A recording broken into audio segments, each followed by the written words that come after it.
Okay, next we're going to do the National Humanitarian of the Year Award. Ebony Nobles, Houston, Texas, Branch 283.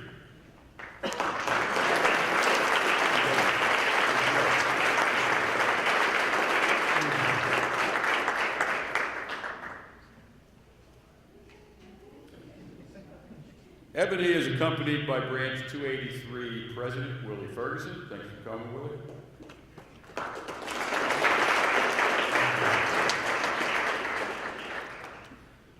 To be honest, when I heard this story, or when you read the story, you wonder how one person had the will, the energy, and the know-how to do so much. And the fact that the person who did it is a new CCA, was a CCA in her first few weeks, left me shaking my head. So let's get to the story.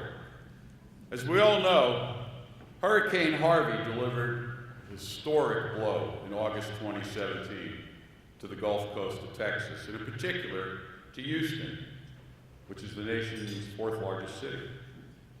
The record rainfall produced unparalleled flooding, leaving houses completely submerged. The Postal Service had to completely shut down the Houston district. Excuse me. With all of 90 days delivering the mail behind her, Ebony sprang into action. An Afghan War Army veteran, she was unable to directly undertake rescue operations initially because the Army Reserves had yet to be activated. So on her own, using contacts she had with the civilian volunteers who formed the Cajun Navy and the Texas Navy, she arranged rescues by boat or helicopter of co-workers threatened in their homes by the raging waters. She found their contact information on social media. It started expanding from there because there was such a need, Ebony said. On her own time and initiative, she coordinated dozens of rescues in the region. One person she rescued was letter carrier Sonia Ashworth of Branch 1179, who didn't know whether she'd survive the flood enveloping her Port Arthur house. I was trying to figure out how to get my 3 kids home and my 2 big dogs to safety, Sister Ashworth, a 17-year carrier, said. Her husband was out of town.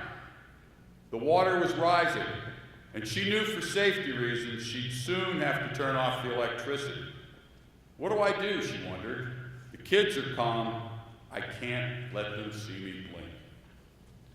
Unexpectedly, she received a text from a young co-worker checking on her. I said, "We're okay." She said, "No, I'm going to send you a boat." The boat arrived at her front door and brought the family to a drop-off area. She and her children waited at the area, trying to figure out their next move. As it got dark and the rain resumed, the co-worker, Ebony, called to tell Sonia, "I'm coming to get you." As Sonia described it, in her little car, she piled me, my 3 kids, our 2 big dogs, her and her daughter. Ebony then arranged for an Army truck to transport the family to a church shelter. Now, once the Army Reserves were activated, Ebony engaged directly in rescues, plunging into deep water to save residents, or rescuing them from rooftops. In her spare time, she led a clothing drive, first for letter carriers, and then for the public. She brought food to shelters and performed her Army Reserve duties, all while delivering the mail. Several days in a row, she would finish her route and then spend the night doing reserve work before reporting the next morning to her post office. She also helped customers on her route. Once, speaking to a postal record reporter, the line suddenly went dead. When contact was reestablished hours later, she explained that she had been delivering mail to an elderly woman and had asked the resident why, unlike all the other neighbors, her front yard contained no damaged furniture. The resident said that she lived alone and was unable to clear her house. Ebony promptly got on her phone and located a college volunteer group that agreed to meet Ebony that weekend at the woman's house and to do the work. So how did she summon the energy for the 24-hour back-to-back-to-back days? She said she encountered fatigue by drinking lots of water.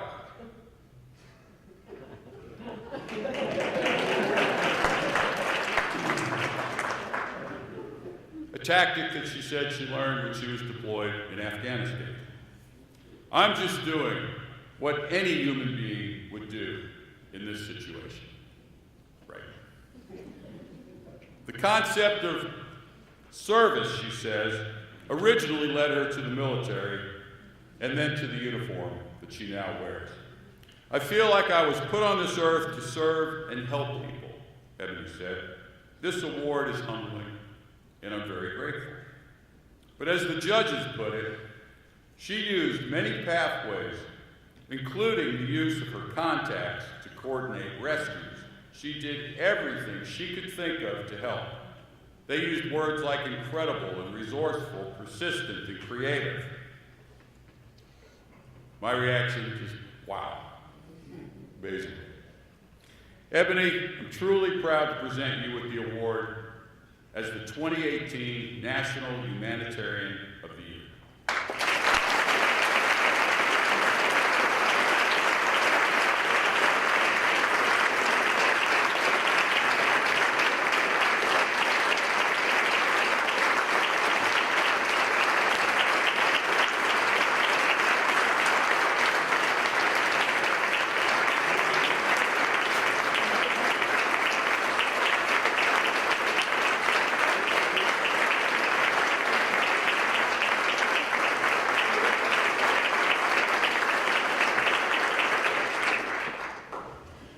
I would like to thank everybody, as my fellow veterans would say. Well, we as human beings tend to forget or tend to bypass and dismiss a lot of things that are going on around us.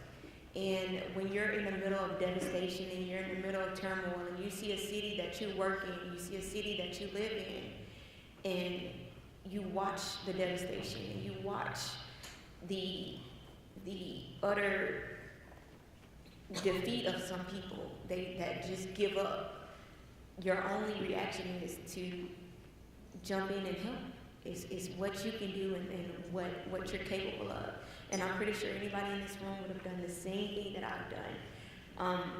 I'm a city carrier, a letter carrier, I'm a mom, I'm a soldier, and I'm a human being and I have a heart. So all I did was reach out using my heart and do what I could do. I don't have much, I don't make much, but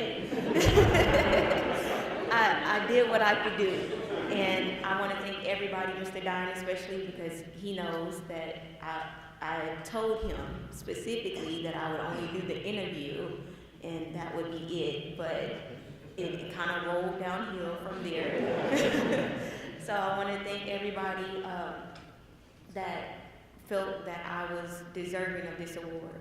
I'm truly appreciative and I'm humbled by this, and to my fellow heroes, thank you as well. You guys did an awesome job, and I know he's telling the stories, but these stories are so magnificent when you hear it from the actual people and you hear their courage and you hear what they've actually done. I feel like what I did was not enough compared to some of the stories that I've heard, but I do want to thank you and I'm truly appreciative.